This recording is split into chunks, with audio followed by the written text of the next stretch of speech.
Dans cet épisode du balado compte complet. On marque 2 points en 7e. On amène Peralta pour lancer la 8e qui a été solide. Et tu amènes ton meilleur releveur en 9e. Alors, on peut pas blâmer Pat Murphy. Il a fait ce qu'il avait à faire. C'est juste que les Mets ont été meilleurs dans la situation de fin de match. Au jeu!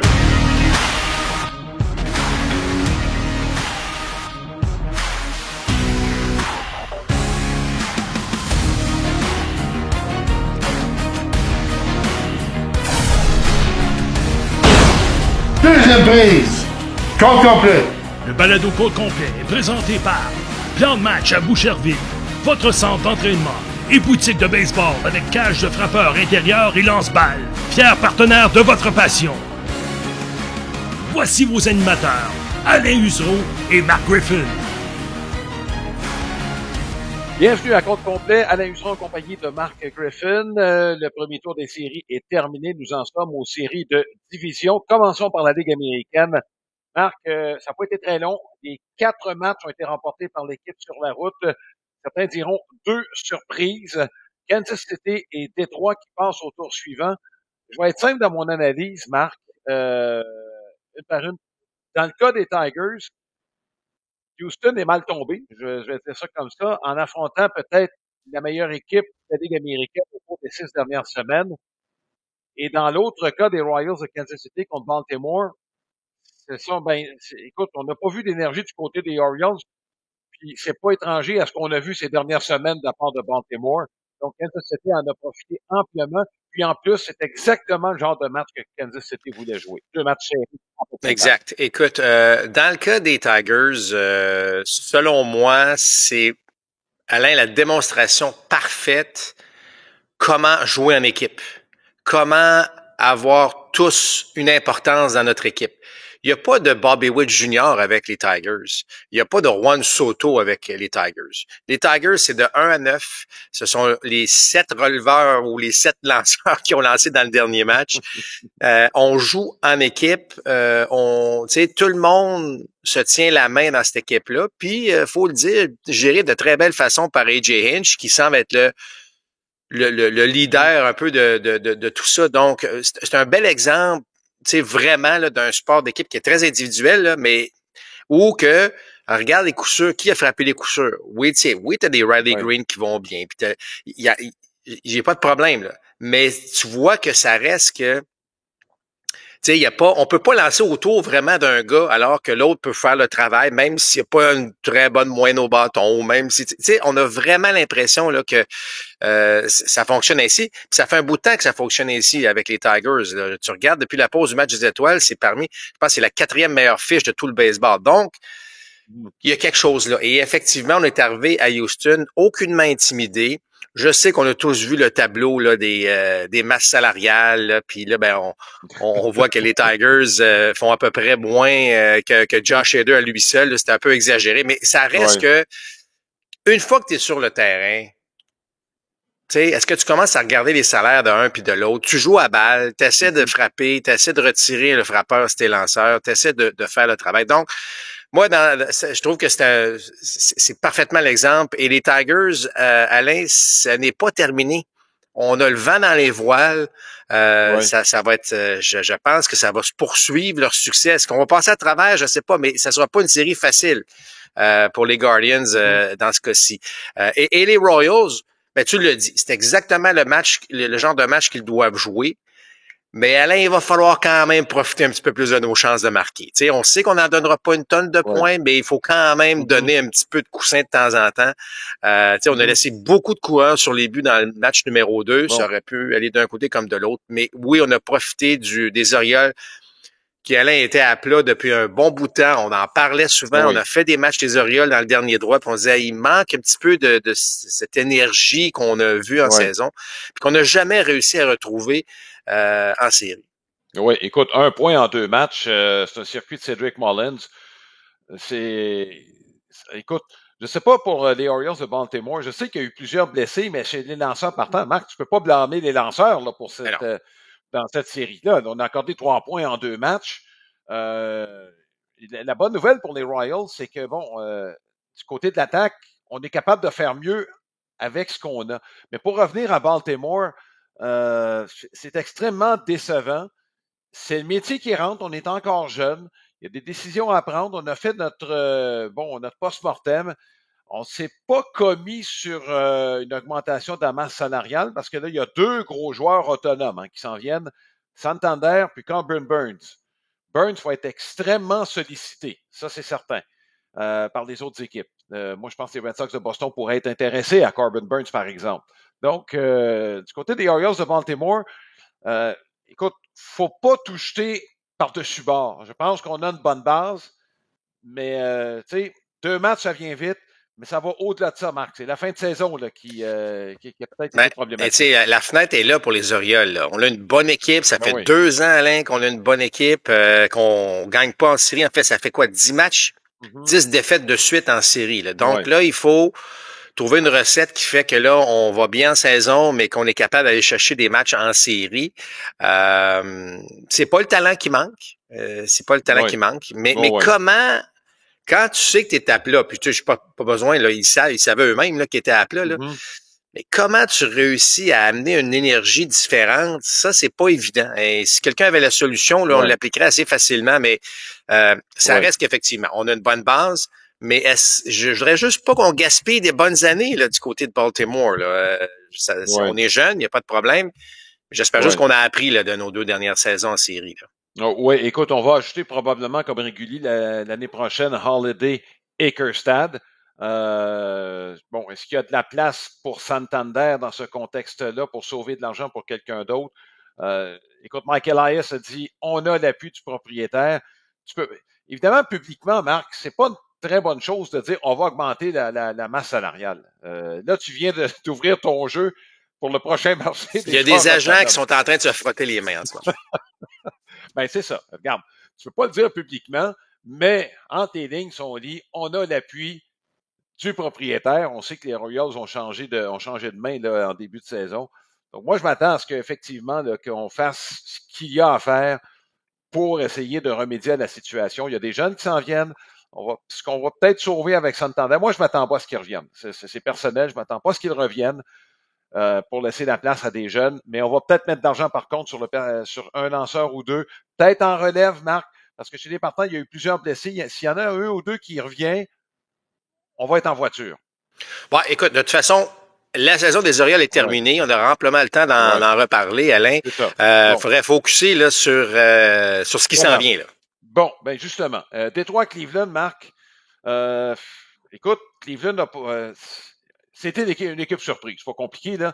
On a réussi à terminer premier de la façon la plus inattendue qui soit en ce qui concerne les Guardians de Cleveland. En début de saison, l'analyse de cette équipe, on a des bons lanceurs partants. On va carburer avec ça. Et là, on a fini la saison avec Tristan McKenzie dans le baseball mineur. On a fini la saison avec notre lanceur partant numéro 1 qui n'a même pas lancé cette année et avec Logan Allen qui, lui aussi, lui non plus n'a pas été capable de performer. Regarde, ça va durer combien de temps? On a eu le meilleur personnel de releveur du baseball majeur. Et c'est un rendement qu'on a très peu vu depuis l'histoire. En tout cas, je vais parler des 50 dernières années, depuis l'avènement des spécialistes de releveurs. Ça s'est presque pas vu, là, le rendement global d'un personnel comme celui-là. Est-ce que ça va être assez? Pas sûr. Ben, il y a rien de facile, rien de sûr dans cette série-là en termes de prédiction. Mais effectivement, on a changé un peu notre façon, notre force a comme changé en cours de route pour Cleveland. Est-ce que tes lanceurs peuvent te donner les 5 manches demandées, puis après ça avoir la relève qui fait le travail? C'est pas impossible que ça se fasse. Moi, c'est encore autour de l'attaque. Je regardais les chiffres de José Ramirez en série. Ça a bien été l'année dernière, mais globalement, là, en plus de 130 présences, c'est un MPP à 6,40 là, autour de pour Ramirez en série. Il faudrait pas que ce soit le cas cette année. Tout tourne autour de lui. Je sais que Josh Hader est là. Je sais que Stephen Kwan, ce qui sera en santé parfaitement, on verra. Est-ce que Lane Thomas ne devient pas un peu le joueur clé de cette attaque-là à ce moment-là? Fort possible. Mais moi, écoute, je pense que je vais carburer avec ce que les Tigers ont fait. Ça marche depuis un bout de temps. Tu sais, ça marche dans un 2-3 Alain, puis ça va marcher dans un 3-5. Le 4-7, là, on s'en reparlera si on se rend là du côté des Tigers. Et là, ce que je parle de ça, c'est que tu as pratiquement un lanceur partant ou deux, et après ça, tu te garoches avec un paquet de lanceurs. Ça a fonctionné effectivement pendant un bout de temps en deuxième moitié de saison. Je pense que la stratégie va continuer à fonctionner, moi. Ben écoute, ça va fonctionner, d'autant plus que tout favorise les Tigers, Marc. 2 journées de congé pour commencer. Puis si ça se rend en 5, on aura 3 journées de congé de plus après le premier, après le troisième, puis après le c'est-à-dire après le premier match, après le deuxième, puis après le quatrième match. Tout favorise les Tigers quant à l'utilisation des lanceurs au cours de cette série-là. Moi, c'est pour ça que je les favorise face aux Guardians. Ouais. Ben moi aussi, je les favorise. J'ai bien aimé la façon, puis tu sais, je me répète un peu, mais regarde qui a eu les gros coups sûrs. Ibanez sort du banc, il y a le gros coup sûr. On peut marquer de différentes manières. Moi j'aime l'expression, là, j'aime la vibe, là, j'aime ce qui se passe à travers cette équipe-là. New York, le New York, Kansas City. Écoute, du côté des Yankees de New York, je me demande, avec l'élimination de Houston et Baltimore, qui étaient 2 équipes plus talentueuses que les équipes qui les ont battues, là, on a analysé ce qui s'est passé. Est-ce que la porte n'est pas ouverte jusqu'à la Série mondiale? Je sais que c'est dangereux de penser loin comme ça, là, mais moi, je pense qu'elle l'est. Oui, ben écoute, tout à fait. Je veux dire, froidement, là, à première vue, là, oui. Oui, absolument. Je pense que le chemin est dressé, mais il faut jouer ces matchs-là. Puis, non seulement il faut les jouer, Alain, mais je regarde la qualité des lanceurs des Royals, là. Je m'excuse, mais écoute, je regardais les chiffres de Reagans, entre autres choses, et de Seth Lugo face à Aaron Judge. Aaron Judge a 0 succès face à ces gars-là. Là. Je dis pas que ça va se poursuivre parce qu'on connaît la saison de Judge puis il est capable de s'ajuster comme parmi les meilleurs. Là. Mais il y a des chiffres qui m'indiquent, Alain, que ça va être une série pas mal plus serrée que les gens pensent. Et je suis content que Bobby Witt Jr. soit sur la grande scène. Il l'a démontré encore une fois dans la première ronde. Là, il s'en va à New York. Le seul problème, c'est que la stratégie me semble assez simple pour les Yankees. Tu sais, lance autour de Bobby Witt, puis même si Pasquantino est de retour, et ça va aider énormément, puis d'ailleurs, il a joué ces matchs-là lors de la première ronde. Tu sais, ça me semble une stratégie qui est relativement simple. Lance autour de ce gars-là, de Bobby Witt, puis le reste, ça devrait quand même bien aller, alors que les Yankees, eux, devront trouver le moyen de marquer des points. Le point d'interrogation chez les Yankees, pas nécessairement les lanceurs partants. Moi, j'ai confiance que Garrett Cole et Carlos Rodon donnent un bon rendement, surtout dans les 2 premiers matchs. La défense des Yankees, ça peut ouvrir la porte, puis on sait que Kansas City peut profiter de ça. Donc, ça, c'est ça un élément à surveiller au cours de cette courte série-là. Ouais, écoute, je favorise les Yankees. Ça pourrait être une courte série, selon moi. Les Yankees, beaucoup mieux pourvus à l'attaque. Écoute, tu peux pas lancer éternellement autour de 2 joueurs. Si les Yankees ont le luxe de le faire autour de 1, là, faut que tu le fasses autour de 2 chez les Yankees. On se donnerait une meilleure chance de gagner s'ils frappaient 1-2. On en a déjà parlé, mais c'est pas le cas. Donc, moi, je favorise les Yankees. Je pense que c'est ton cas aussi. Je favorise les Yankees, mais ça sera pas aussi simple que ça. Je dirais pas que ça pourrait même aller jusqu'en 5, mais écoute, c'est sûr que les Yankees vont remporter. Ben, c'est sûr. C'est pas sûr, là, mais on les favorise, effectivement. Ouais. Bon, c'est le temps de la question du jour.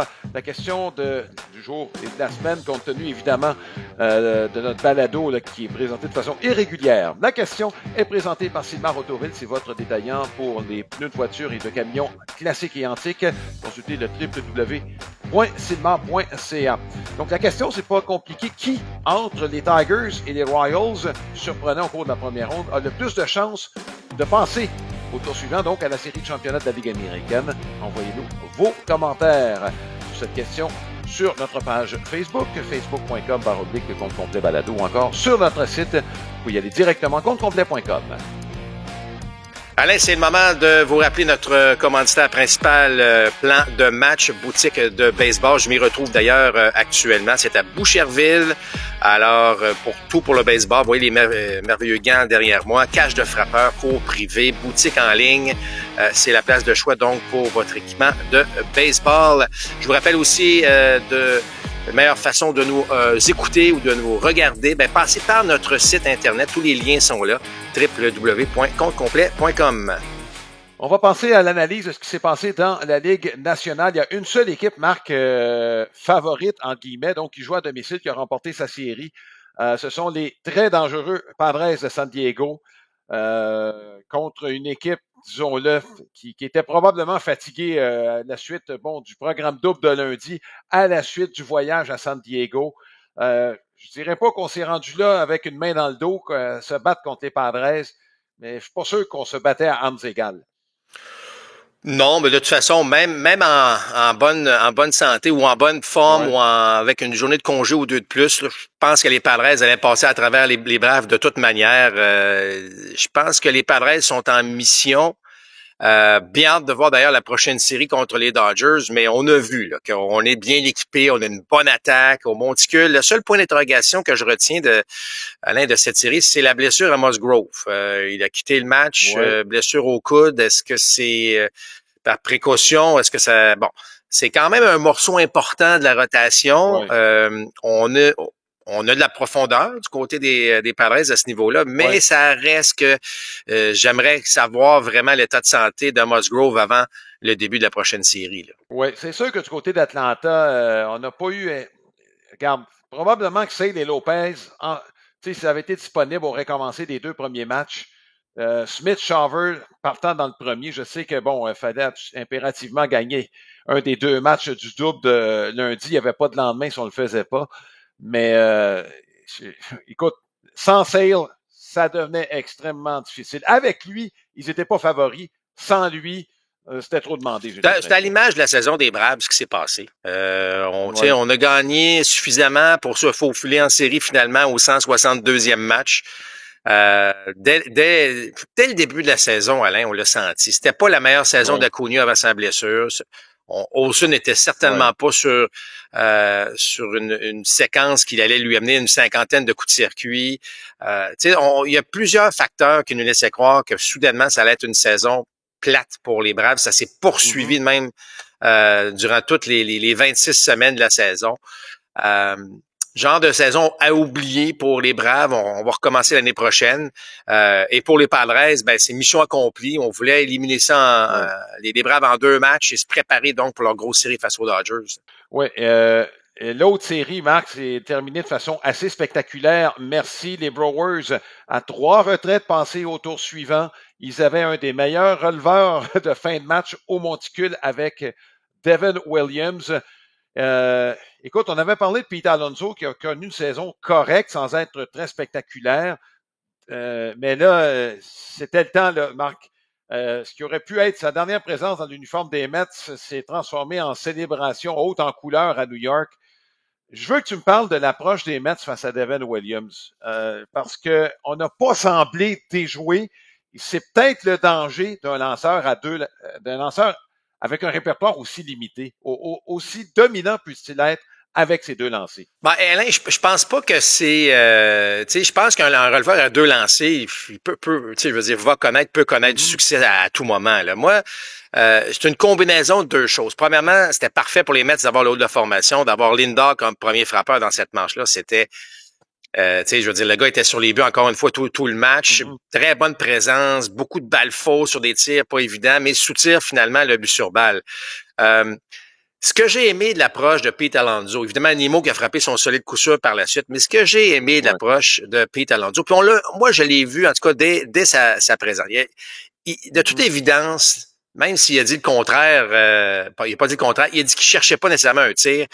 Je m'excuse, mais si tu frappes le changement de vitesse, un changement de vitesse de la sorte à 3-1, il faut que tu t'attendes à ça. Là. Je veux dire, il a tellement un bon changement de vitesse, Devin Williams. Mais tout ça pour dire que le tir à 2-1, c'était un bon changement de vitesse qu'il a lancé Williams. Et Alonso l'a regardé passer comme si rien n'était, en voulant dire, si tu attends un changement de vitesse, tu peux voir un peu cette balle s'en aller vers l'intérieur, comme Alonso l'a fait. Alors là, il devenait à 3-1.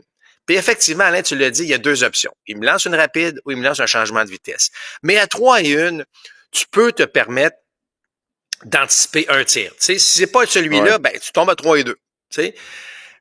Et la façon dont, parce que pour frapper une balle, Alain, au champ opposé, comme il l'a fait en flèche, imagines-tu à quel point la balle doit être profonde dans la zone de contact, tu sais, pour que tu peux pas frapper une balle en avant de toi, il faut que tu laisses entrer cette balle-là. Ouais. Alors moi, j'ai trouvé ça extraordinaire, la façon. Et dès qu'il l'a frappé, tu savais que les Brewers étaient dans le trouble. C'était allait être au minimum un double contre la clôture, et là, ça allait créer l'égalité, où évidemment, là, la balle est passée de l'autre côté de la clôture. Il a passé à l'histoire avec ce coup de circuit, là. Je veux dire, c'est, quel beau moment de baseball, sérieusement, là, qu'on a vécu avec cette claque de Alonso. Ça pouvait pas arriver peut-être à un meilleur gars compte tenu de tout son historique avec les Mets de New York. Et là, d'un gars qui se faisait beaucoup critiquer parce qu'il faut dire, il n'avait pas fait grand-chose encore dans cette série, à un héros tout simplement. C'est ça la beauté de ce sport-là. On arrive avec des situations où il n'y a pas de cadran en fin de match, on peut revenir comme les Mets l'ont fait. Puis le gars passe pour un héros maintenant, alors que tout le monde disait effectivement ça va être sa dernière présence avec les Mets. Alors, très beau moment de baseball, haute intensité, très émotif, et en plus les Mets qui ajoutent un autre point dans cette manche-là, alors que Devin Williams était plus là, après avoir donné le coup de circuit. Alors bravo aux Mets, honnêtement là, chapeau à cette organisation. C'est dommage pour les Brewers. Il aurait fallu achever ça dans le match numéro 2. On n'a pas été en mesure de le faire. Mais écoute, tout était aligné pour que ça fonctionne pour les Brewers. On frappe, on marque 2 points en 7e, on amène Peralta pour lancer la 8e qui a été solide, et tu amènes ton meilleur releveur en 9e.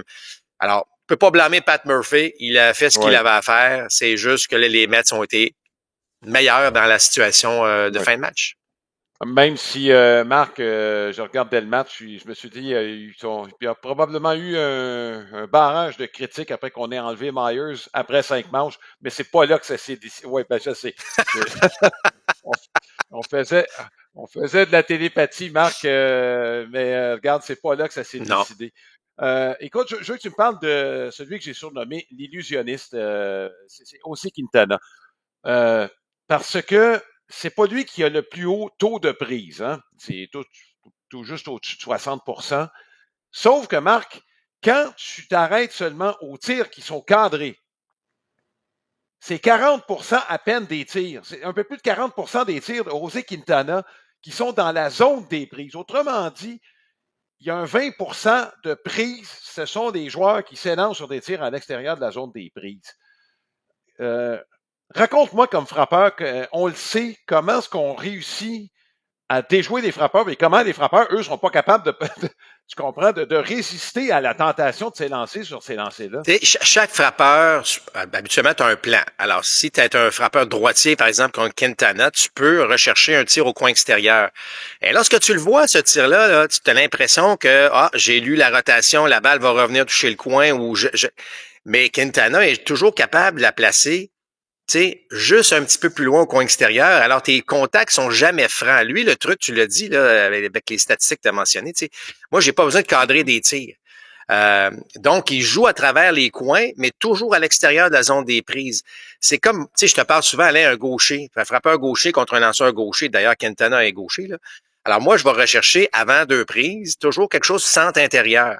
Mais quand c'est à l'intérieur, là, j'ai l'impression que je suis capable, mais au lieu que le tir revienne toucher le coin intérieur, il reste hors de la zone des prises, puis là, tu es un peu coincé dans ton tir. C'est de l'art, ça, Alain. C'est carrément de l'art. Et effectivement, une stratégie serait de garder ton bâton sur l'épaule puis attendre d'avoir 2 prises, mais c'est juste pas comme ça que ça fonctionne.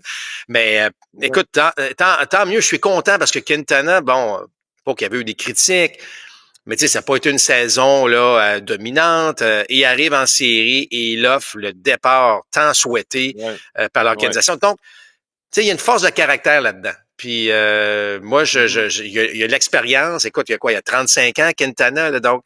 Je trouve que là, les Mets ont démontré que ça sera pas facile pour les Phillies dans la prochaine ronde. Bon, justement, parlons-en. On va commencer. Mets, Phillies, Marc, et Dodgers, Padres, tu t'attends à quoi? Écoute, moi, Mets, Phillies, moi, je pense que c'est les journées de congé, les 6 jours de congé des Phillies, là, ça ne pouvait pas tomber mieux pour cette organisation-là. Plusieurs avaient des petits bobos. Harper avait des petits bobos. Real Muto, Alec Baum avait des petits bobos. 6 jours. Je sais que souvent, les gens vont dire, ouais, mais le momentum. Les Phillies ont joué 500 après la pause du match des étoiles. On peut pas dire qu'on était sur une lancée extraordinaire. Ouais. Moi, je pense que les 6 jours vont faire du bien. C'est l'équipe à battre, selon moi, là, dans cette série-là. Ils ont, les Phillies pour aller jusqu'au bout. Là. Si on démarre les séries comme il faut, là, ils peuvent aller jusqu'au bout. Alors que les Mets viennent de démontrer tout ce caractère-là. Ils ont joué beaucoup de matchs émotifs récemment. Mais je pense que les Phillies vont venir à bout en 5 matchs, là, pas contre les Mets. Oui, c'est ce que je pense également. Et peut-être une des séries les plus attendues, en tout cas, c'est dans l'Ouest, Los Angeles contre les Padres de San Diego. Ça va. Écoute, moi, je te dis, je pense, encore une fois, pour une 3e année de suite, les Dodgers vont se faire sortir en série de division. Ça va être une très bonne série. Je pense que les Dodgers sont quand même mieux équipés. Je sais que leur lanceur partant, mais je regarde, écoute, Alain, ils ont marqué près de 100 points de plus que les Padres, 80 quelques points de plus que les Padres en saison. On va marquer des points. On va marquer des points. Moi, je pense que les Dodgers, c'est la meilleure équipe. Est-ce que les Padres, qui semblent beaucoup mieux préparés, Alain, semblent jouer beaucoup mieux en équipe, mais je suis pas certain que ça va être suffisant. Moi, je vais aller avec les Dodgers en 5. Donc, Phillies, Padres en ce qui me concerne, Phillies, Dodgers.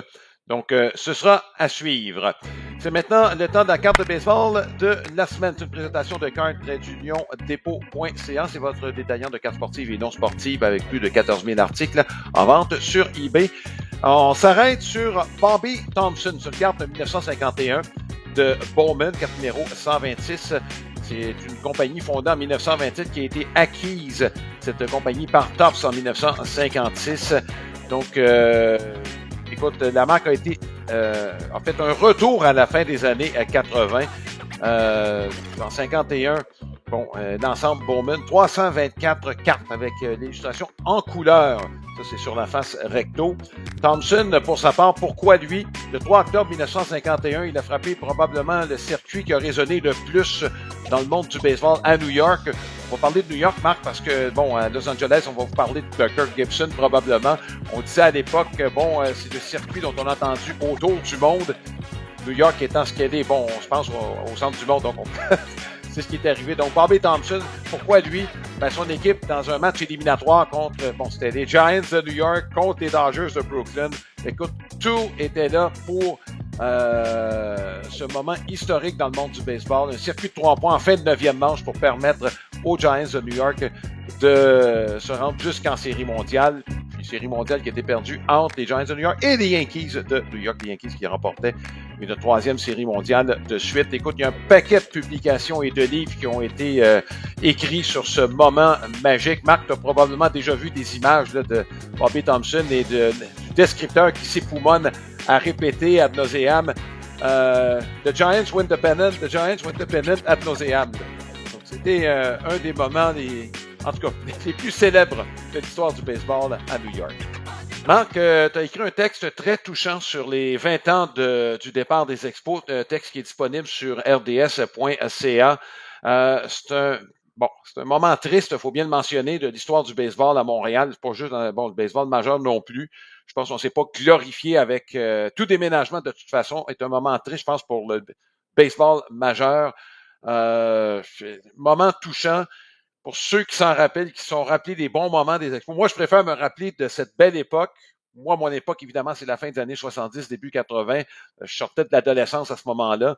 Je préfère me rappeler ces moments-là que les dernières années des Expos. Oui, écoute, parce que moi, je vais dire une chose, Alain, c'est pas des souvenirs hyper agréables. Le dernier match au stade, le dernier match au stade Shea. Contre les Mets de New York, alors que j'étais avec Jacques Doucet et Jacques c'est 36 ans d'histoire, 36 ans de travailler pour le baseball qui se terminait de cette façon-là. C'était vraiment d'une très, très grande tristesse. Moi, j'étais un genou encore, ça faisait une dizaine d'années, mais je pensais faire ma vie pratiquement avec les Expos, puis finalement tout ça s'écroulait devant nos yeux et de voir tous ces beaux souvenirs un peu s'écrouler. Et tu as raison, Alain, je pense que c'est la meilleure manière de voir les choses, là, c'est de se rappeler nos bons moments. Là, je veux dire, là, ça fait 20 ans, je pense que pour réaliser là, que ça reviendra peut-être pas, puis il y a peut-être de l'espoir éventuellement, peu importe. Moi, j'aime me concentrer sur ce que les expos m'ont fait vivre grâce à Gary Carter, grâce à justement à Jacques Doucet, à Claude Raymond, j'écoutais la radio. Ils m'ont fait vivre des moments incroyables. J'ai finalement signé pour l'organisation. J'ai vécu ces moments-là. Donc, moi, je vais toujours remercier les Bronfman d'avoir forcé la note pour que les expos, les Jean Drapeau, les Jerry Snyder qui ont fait en sorte que les expos ont vu le monde. C'est plus ça, effectivement, que moi qui m'intéresse en ce moment que de se rappeler là, ces tristes moments du départ, puis c'est la faute à qui, puis qui aurait pu faire plus. T'sais, on a fait le tour, là. Oui, absolument. Marc, une autre nouvelle qui a secoué le monde du baseball au cours de cette semaine, c'est le décès de Pete Rose en début de semaine. Pete Rose qui était un grand joueur, malheureusement, une fois sorti du terrain, même pendant qu'il jouait, Marc, il n'a pas été capable de gérer sa vie hors baseball, malheureusement. Certains parlaient du fait qu'il était mal entouré, mal conseillé. Mais encore faut-il être capable d'accepter l'aide qui vient de l'extérieur. Et je suis pas sûr que Pete Rose avait l'humilité nécessaire pour admettre que quelqu'un d'autre pouvait l'aider. Il a été l'artisan de son propre malheur. C'est triste parce que ça met énormément d'ombre à ce qui aurait dû être une carrière qui l'aurait mené à Cooperstown. Bon, écoute, c'est effectivement, Alain, c'est une carrière, c'est en 2 temps, dans le fond. Sa carrière de joueur, écoute, c'est extraordinaire. Je veux dire, qui n'aimait pas voir jouer Pete Rose, détestait ses adversaires. Je veux dire, c'était la manière. Pour moi, c'était la manière de jouer à la balle. Tu donnes ton 100%, tu cours. Tu sais, on en parle souvent dans nos reportages. Je dis pas de défoncer les receveurs comme il l'a déjà fait là, mais je veux dire, sa manière de jouer était tout à fait exceptionnelle. Évidemment, champion, frappeur de coup sûr. Je veux dire. L'art aussi d'étudier, tu sais, on parle beaucoup de Tony Gwynn, Tony Gwynn, mais Pete Rose connaissait à peu près tous les défauts, tous les défauts des lanceurs. Donc, sa carrière de joueur, effectivement, tout à fait, tu sais, qu'il aurait. On peut débattre aussi, Alain, est-ce que c'est parmi les 5 meilleurs joueurs d'histoire du baseball? Bon, peu importe. Ça reste que lorsqu'on discute de la carrière du joueur sur le terrain, c'est extraordinaire. Mais effectivement, le deuxième temps, c'est la carrière hors terrain, c'est la carrière. Du fait que on se retrouve aujourd'hui à se dire est-ce qu'il devrait être, est-ce qu'il aurait dû être intronisé. Là, le fait qu'il est décédé, moi je pense pas qu'on doit l'admettre, ça serait difficile là, dans ce cas-ci, mais il faut vraiment voir les deux côtés de cette histoire-là pour réaliser que c'était pas facile Pete Rose en dehors du terrain. Écoute, une petite anecdote, Marc. Dans les années 80, Bill James, commençait à populariser les statistiques et déjà commençait à décortiquer, par exemple, les frappeurs qui frappaient plus au sol, les frappeurs qui frappaient et les lanceurs qui avaient ces tendances-là. Et là, il était gérant des Reds de Cincinnati et Bill James allait voir Pete Rose et dit il y a un joueur dans ton équipe qui mène le baseball majeur pour des balles frappées dans les airs. Est-ce que tu as une idée, cette équipe? Puis tout de suite, il l'a trouvé. C'est Gary Redus. Et écoute, il n'avait pas hésité. Il connaissait le baseball. Il avait une connaissance. Tu parlais d'étudier le baseball. Il savait ce qui se passait sur le terrain. Mais tout le reste, malheureusement, est venu entacher sa réputation, malheureusement, par sa propre faute.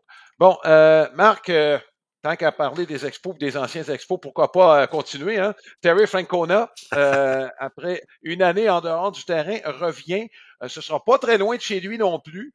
Il faut comprendre qu'il est originaire de la région de Pittsburgh. Donc, il était à Cleveland, c'est pas très, très loin de Pittsburgh.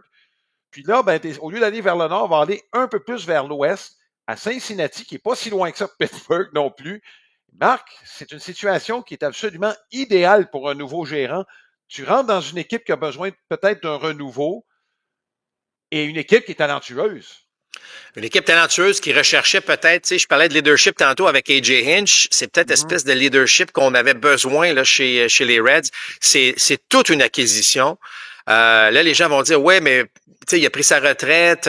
Non, un gérant, là, lui là, dans son année qui n'a pas géré cette année, il doit se dire, j'aurais fait ci, j'aurais fait ça. Tu comprends? Il l'a dans le sang, ça. Et la bonne nouvelle, c'est qu'il est en santé. Et c'est une belle nouvelle pour les Reds, c'est une bonne nouvelle pour le baseball majeur. C'est un personnage un peu Terry Francona. Il est excellent dans ce qu'il fait. Toute une carrière, évidemment. Très, très bon coup de la part des Reds de Cincinnati. Moi, je pense que c'est le petit coup de pied dans le derrière que ça leur prenait là pour permettre à cette équipe-là de vraiment être parmi les bonnes équipes. Moi, je pensais que cette année, ça allait être une bonne année pour les Reds. Ça a été très décevant. Ouais. Et là, avec un gérant comme Terry Francona, je trouve que ça amène la franchise ailleurs, moi. C'était à ce point-là parce que on le sait, là. Je sais que les tendances, Alain, les gérants font... Bon, sans dire que ce sont des marionnettes, là, ça arrive, puis on écoute ce que la direction dit. C'est pas le cas avec Terry Francona. Je pense que c'est lui qui mène. Oui, il écoute. Oui, il y a une équipe derrière lui, mais c'est lui qui mène et son influence va être énorme, selon moi, à l'intérieur de cette organisation-là, ce qui fait en sorte que c'était la bonne prise à faire du côté de Cincinnati. En tout cas, il va y avoir, comme je le mentionnais, là, pas mal de talent autour, des joueurs qui vont revenir, qui n'étaient pas là l'année passée. Ce qu'on lui souhaite, c'est que les lanceurs partants soient en santé. Si c'est le cas, je pense que les Reds ont de très bonnes chances de finir premier. Mais ça, on aura l'occasion d'y revenir. Bon, chez les Blue Jays de Toronto, Marc, le bilan a été fait au cours de la dernière semaine. Chez les Blue Jays, on est déçus, évidemment. On a gardé nos lanceurs partants. John Schneider va revenir, mais on a commencé un petit peu de ménage. On n'est pas content là, de ce qui s'est passé à l'attaque. Non, on a à peu près changé tout le monde au niveau des instructeurs de frappeurs. Même Don Mattingly se fait tasser un peu. Là, lui qui s'occupait aussi en partie des frappeurs va revenir comme son rôle d'adjoint à Schneider. Mais écoute, moi je sais pas, Alain. Ça fait 9 ans là qu'on a le duo chez Pyro puis Atkins. C'est pas une mauvaise feuille de route, pas du tout. On a fait des bonnes choses. Mais je pense qu'on a fait le tour, moi, Alain. On a fait le tour, puis ça aurait été l'occasion pour les Blue Jays d'amener quelqu'un d'autre à la place de Atkins. Shapiro a fait du bon travail pour rénover le stade. Puis je pense qu'il a été embauché pour aussi garder, tu sais, avoir une garde sur toutes les dépenses. C'est correct, là. Mais au niveau baseball, moi, je serais allé ailleurs. Tu sais, Atkins, c'est pas une mauvaise personne, mais tu sais, ça fait 9 ans, là. Tu sais, à un moment donné, puis je veux dire, à quelque part, tu sais, Vlad Guerrero, c'était pas sur le règne. Tu sais, les bichettes, tu sais, on les a repêchés, là. C'était tout le rapport de l'ancienne organisation. Qu'est-ce qu'ils ont amené de nouveau vraiment depuis, là? Tu sais, je regarde ils ont fait quelques bonnes transactions et on a fait quelques mauvaises. Les mauvaises ont vraiment été mauvaises, ce qui met une tâche un peu sur les bonnes. Puis le réseau de filiales, Alain, est un peu mieux, là, mais c'est pas, tu sais, on n'a pas réussi à répéter lorsqu'on avait justement les Biggio, Guerrero et Bichette, alors qu'on savait qu'on avait un cœur d'équipe là, qui s'amenait avec l'équipe. Donc, ils n'ont pas fait un mauvais travail, mais moi, je serais allé ailleurs avec ça. Je pense on aurait démontré un peu de leadership, justement, dans l'organisation pour dire, regardez, là, ça n'a pas fonctionné, on va amener quelqu'un de nouveau qui va arriver avec peut-être des nouvelles idées, qui va peut-être nous aider à passer à l'autre étape. C'est ça, le sport. Puis j'aime la constance, Alain, d'une organisation, au fil du temps. Mais dans ce cas-ci, là, on a eu des déceptions. On n'a pas fait les séries comme on a fait les séries il y a 2 ans, mais on n'est pas resté très longtemps. J'aurais aimé voir un geste posé qui aurait fouetté un petit peu plus l'organisation. Écoute, tu parles de stabilité. Je pense que c'est là qu'on s'en va. Faut pas oublier une chose, Marc. La structure aujourd'hui dans le baseball fait en sorte que Shapiro a son mot à dire sur ce qui se passe dans les opérations baseball. Même s'il y a eu d'autres chats fouettés au cours des dernières années, comme Schneider, tu sais, c'est bon. Schneider doit se fier à ce qui se fait, au-dessus de lui. C'est la même chose avec Atkins. Est-ce que ça aurait vraiment changé quelque chose? Oui, écoute, Alain, ça reste des gens qui amènent des idées. Tu sais, je veux dire, oui, c'est un travail d'équipe. C'est pas une personne qui change tout. Mais j'espère que quand tu fais partie d'une équipe, tu as une voix, puis tu as une voix qui peut influencer dans la bonne direction, qui peut dire, hey, avez-vous pensé à ça? On essaie-tu telle chose? Alors, sinon, pourquoi on changerait de gérant? Pourquoi qu'on changerait de directeur général? Je veux dire, on aurait tout le temps les mêmes?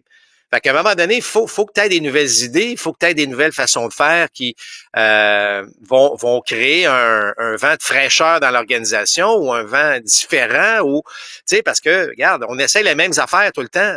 Et à un moment donné, ça prend un résultat différent. Là. Alors, si tu fais toujours les mêmes affaires, attends-toi pas un résultat différent. Non, c'est sûr. Alors, tu sais, je veux dire, autrement dit, si Atkins a pas son mot à dire, ben, à ce moment-là, ben, ce sera à Rogers Communication de dire, ben, on va changer de président qui influence un petit peu trop le reste. Tu sais, je veux dire, à quelque part, c'est un peu comme ça que ça fonctionne. Ben, c'est ce que je pense. Si on veut changer vraiment la philosophie de l'équipe, ça passe par Shapiro. Moi, de ce côté-là. Et moi, je suis pas surpris de son retour, dans la mesure où on a gardé, par exemple, le cœur du personnel de lanceur partant de l'équipe lors de la date limite de transaction, ce qui veut dire que l'année prochaine, le mandat, c'était de s'organiser pour essayer de gagner. Donc, j'espère, en tout cas, parce que, en tout cas, je veux dire, tu sais, moi, si t'essaies pas de gagner, t'es pas dans la bonne industrie, ça, c'est la première des choses. Deuxièmement, il faut vraiment que les Blue Jays signent Vladimir Guerrero. On a manqué le bateau dans son cas aussi. On aurait pu le signer il y a 2 ans. On l'a pas fait. Là, évidemment, probablement que c'est Vlad qui ralentit tout le monde parce qu'il dit un instant, là, moi, puis, tu sais, je veux dire, il va être payé comme...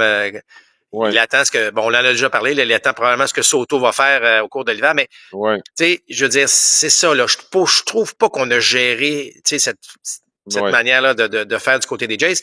Ceci étant dit, on va avoir une bonne équipe, là. Ça prendra pas grand-chose, mais il faut poser les bons gestes. Bon, et Marc, il y a un nom, et là, on est au début du mois de septembre, je vais te le lancer tout de suite, c'est Willy Adames, devient joueur autonome, et je regardais... La plupart des équipes de pointe ont leurs joueurs d'arrêt-court. L'équipe, je te dirais, qui aurait peut-être le plus besoin d'un joueur de cette trempe, c'est peut-être les Dodgers. Mais il n'y a pas tant d'équipes qui ont besoin d'un arrêt-court et qui pourraient dépenser de l'argent pour en avoir un. Je te dirais, dépendant des Braves, mais les Braves ont d'autres chats à fouetter avec Max Fried et leurs lanceurs. Mais je te dis juste ça comme ça, Marc. Willy Adames, ce serait pas surprenant qu'on le vise pour le joueur d'arrêt-court, parce que je pense pas que Bichette, moi, revienne comme joueur d'arrêt-court régulier l'année prochaine. Je sais pas ce que écoute, parce que ça va coûter cher d'avoir Adames, parce que puis si tu veux garder Beau Bichette éventuellement, donc tu es en train de me dire que la valeur de Beau Bichette vient de diminuer énormément et qu'il s'en va jouer au deuxième but. Pas sûr qu'il va accepter ça, moi. Ouais, ben écoute, est-ce que la valeur de Beau Bichette est si élevée? Je suis pas sûr qu'il est en position de négocier quoi que ce soit. Non, ben il est déjà sous contrat de toute façon, mais ce que je veux dire, c'est que ce gars-là a quand même, tu sais, été, mène la Ligue américaine la plupart du temps lorsqu'il est en santé pour les coups sûrs, donc une certaine valeur, évidemment. Ça reste à voir. C'est des dossiers qui sont intéressants à suivre au cours de l'hiver, ça c'est sûr. Mais si tu veux améliorer ta défense, Marc, ça passe beaucoup par l'arrêt-court, c'est pas Bichette qui va t'aider dans ce sens-là. Ça, c'est clair. Mais ce sera à suivre de toute façon. Bon, c'est le temps de l'horaire des matchs télévisés de la semaine présentés par la boutique des fans. C'est votre boutique de cartes sportives et d'objets de collection à Hawkesbury, en plus de vous offrir des cartes de Pokémon, Magic the Gathering et des figurines Funko Pop. Je vous invite à consulter laboutiquedesfans.ca. Bon, l'horaire, c'est pas si simple. On va essayer de rendre ça simple. Donc, ce sera samedi, lundi et mercredi. Dans le cas de samedi et lundi, c'est à 13h et 18h30. Les premiers matchs dans les deux cas, c'est Détroit-Cleveland en après-midi. 13h samedi, suivi de Kansas City Yankees à l'heure du souper 18h30.